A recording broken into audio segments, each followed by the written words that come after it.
we will discuss about the experiment number 4 of electrical machine 2 lab, that is the V by F control of 3-phase induction motor. Firstly, to do the experiment, first we will see what are the apparatus required and what are the machines we have required for this experiment. So first we will see the machine setup. So in machine setup, we are using here 3 types of machine. First machine is the DC shunt machine or DC shunt motor, okay, which is the ratings of this machine is that is 1500 RPM motor, okay, and the 230 volt and the 4 ampere current. It is shunt wound motor. And the other machine which is used here is the synchronous generator, or you can say the alternator. From alternator, these are the readings of 1500 RPM is the rating, RPM speed, and the 50 Hertz frequency. And this is the primary power factor of 0.8. And the third machine which is used here is the induction machine, the machine of which we have to control the speed, and the rating of this machine is 0.75 horsepower, 0.75 kilowatt, 1 horsepower, 3 phase, 1440 RPM and 415 voltage. So these are the 3 machines which we are using. The concept of using these machines is that the output of this DC machine, that is DC shunt machine's output, this is a DC shunt motor. As we know, the motor will give the mechanical output. So the mechanical output of this motor will work as an input for this generator, and as we know, this is a synchronous generator and the output of the generator is electrical and input for this generator will be mechanical. So that mechanical input will be given by this DC shunt machine, and the electrical output of this generator will further connected to the input terminals of this machine, that is induction machine, 3-phase induction machine, of which we have to control the speed. So we can say here that the supply given to this induction machine is not given from the direct supply terminals, it is given through the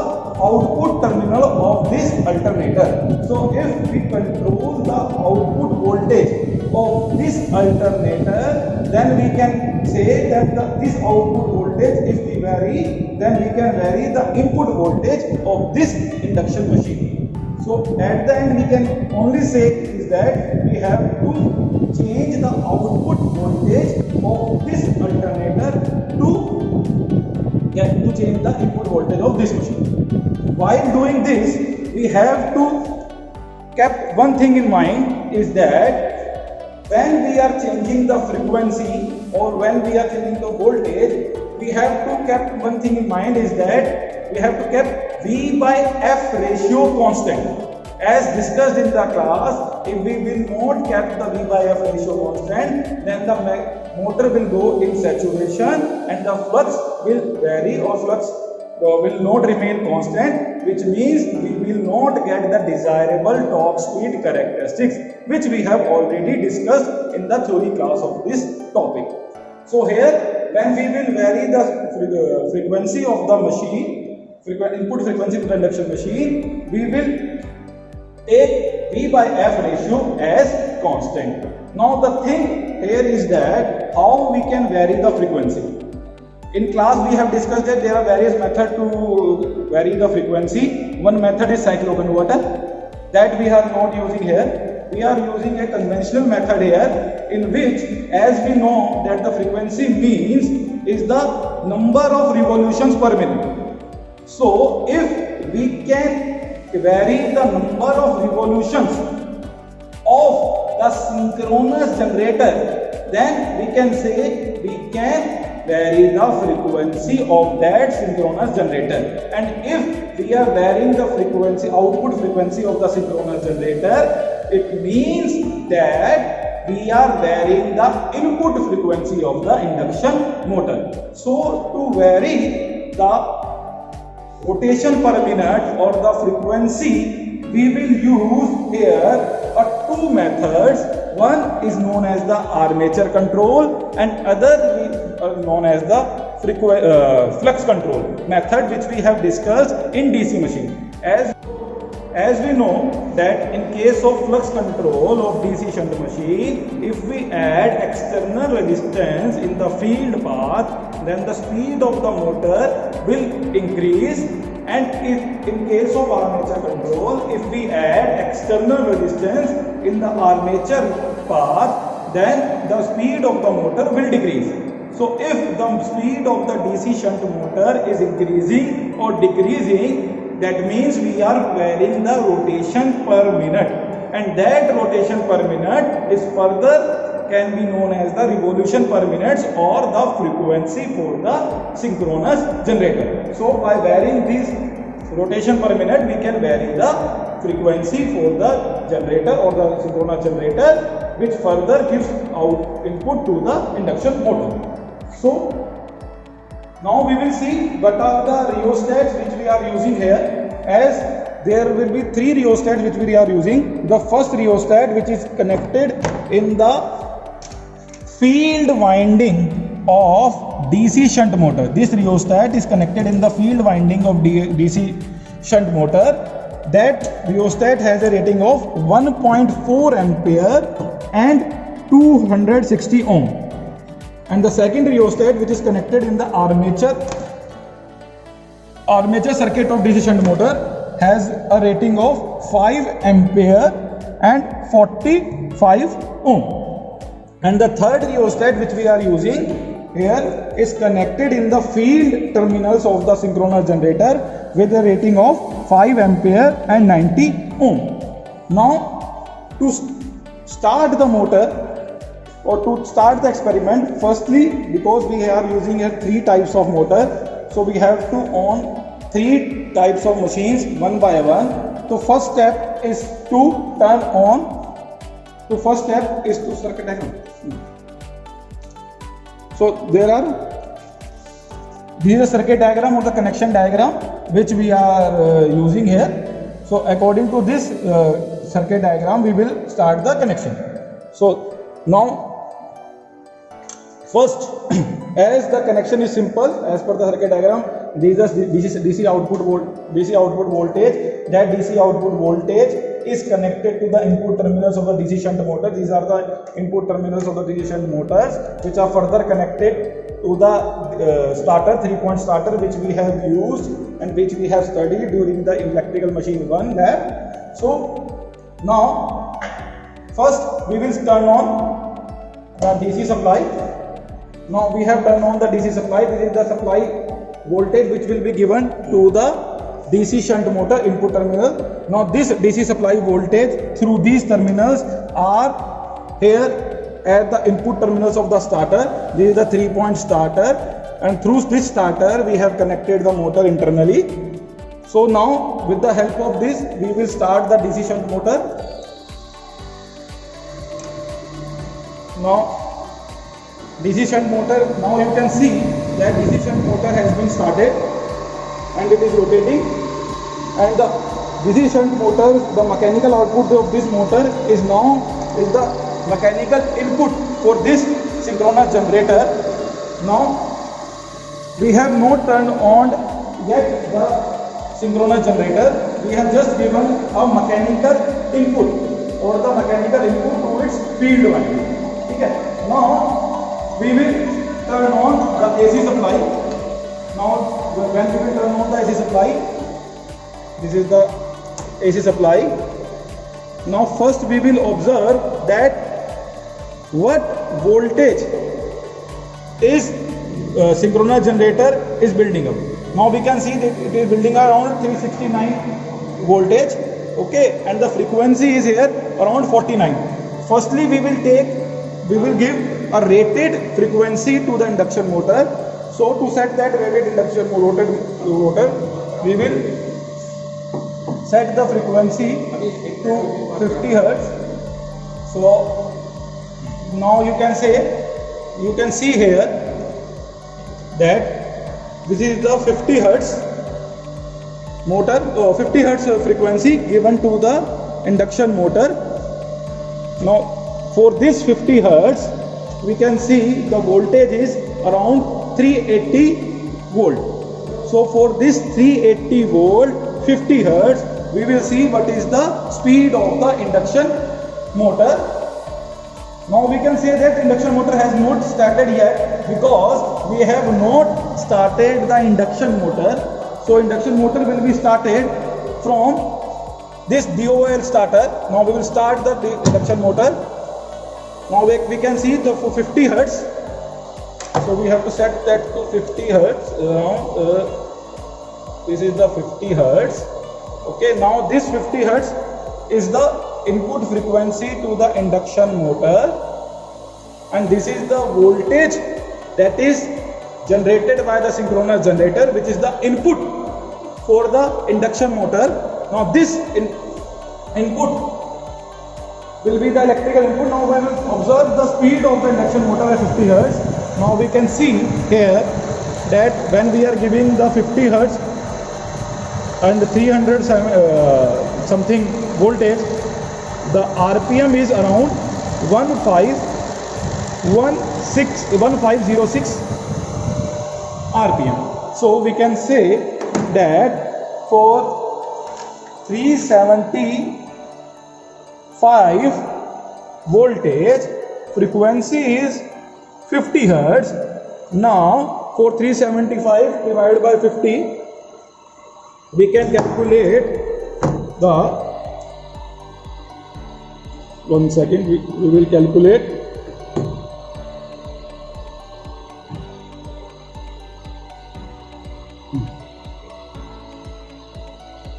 Now for 375 divided by 50 is equal to 7.5 V by F, and the speed will be around 15 0. Speed is around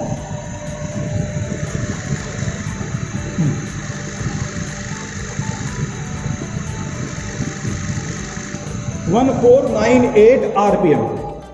Speed is around 1498 RPM.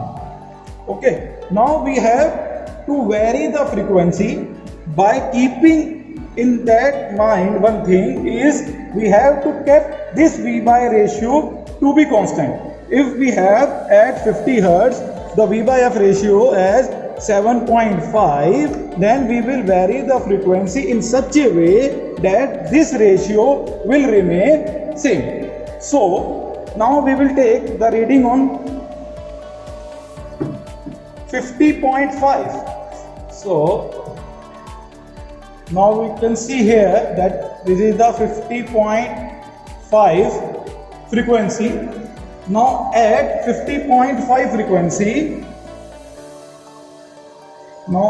50.5 frequency, 50.5 into 7.5, the voltage must be around 378.75 or almost 379 to get the ratio of 7.5. So we have to get the voltage around 379. So for that we will just increase the voltage from here on 377,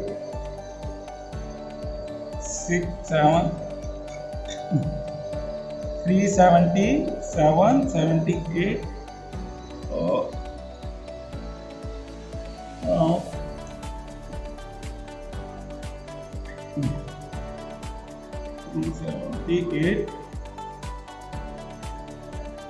So 378, we have 379.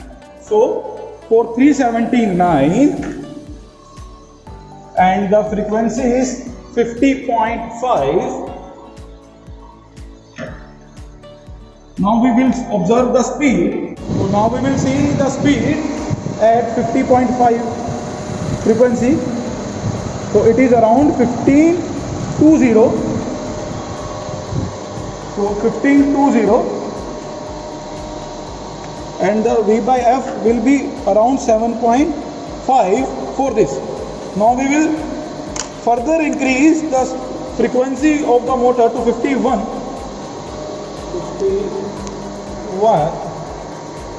So as we know, for 51, as we know, for 51, to achieve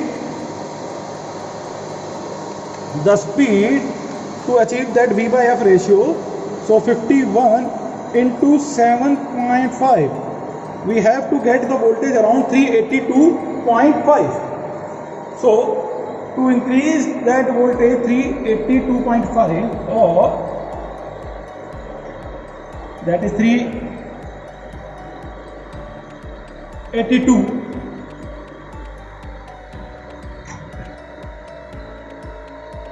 so here we can set the 382 voltage, and for that 382 voltage the speed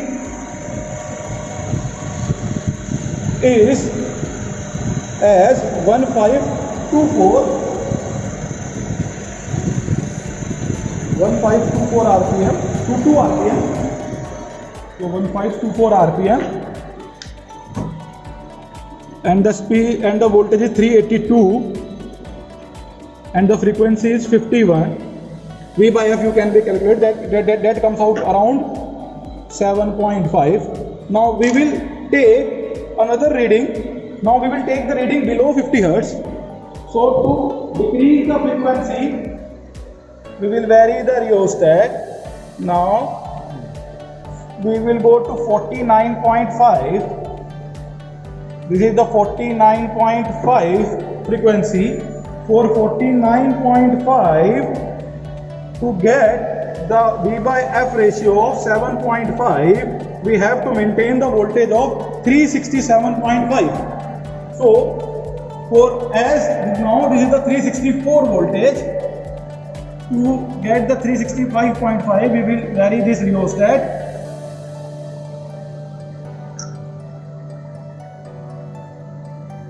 Now the voltage is 365,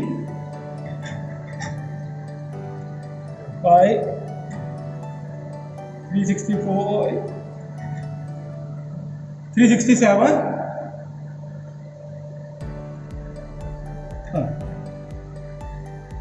Yeah. So this is 367.36.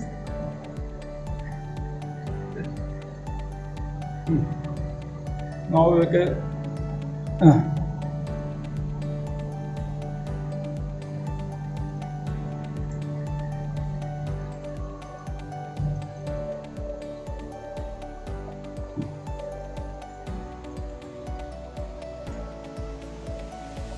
Mm, 368, 67 point something. Now we will see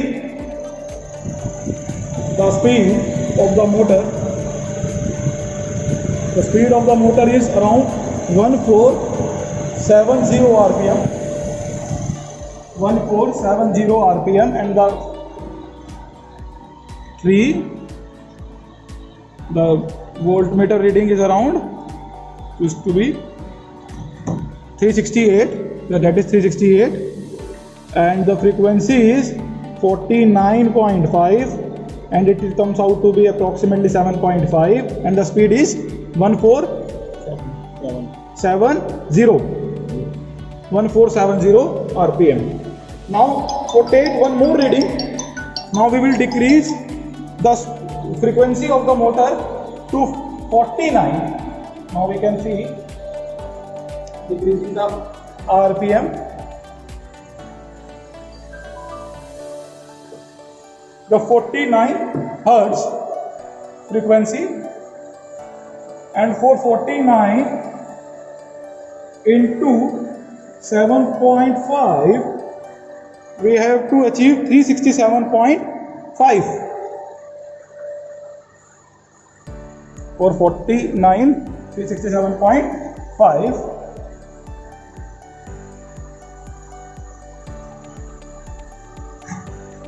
This is 365,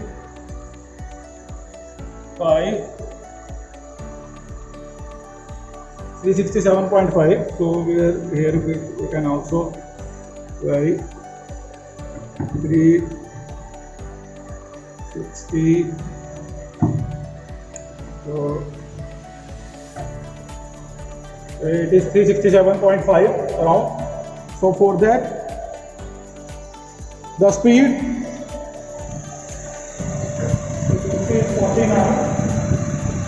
speed is